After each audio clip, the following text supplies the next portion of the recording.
I must have been 6 or 7 when I lived in Lebanon. The country was ravaged by war at the time, and murders were frequent and common.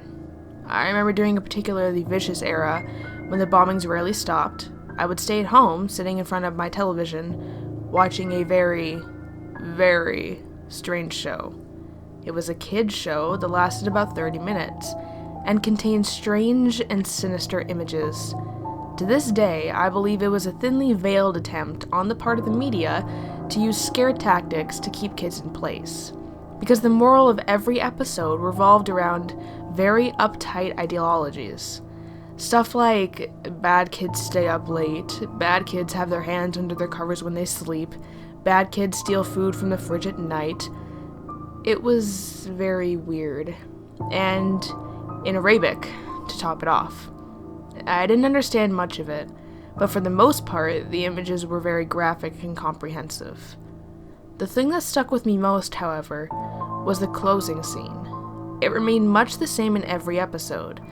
The camera would zoom in on an old, rusted, closed door.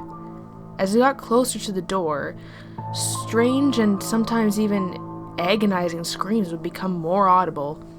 It was extremely frightening, especially for a children's programming.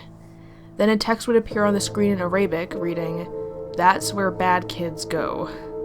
Eventually, both the image and the sound would fade out, and that would be the end of the episode. About 15 or 16 years later, I became a journalist photographer.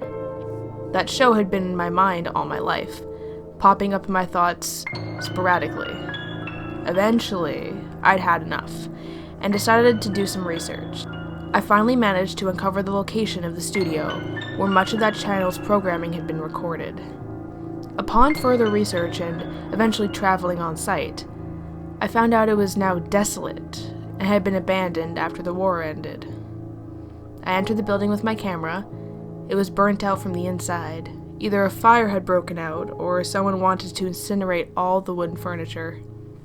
After a few hours of cautiously making my way into the studio and snapping pictures, I found an isolated, out-of-the-way room.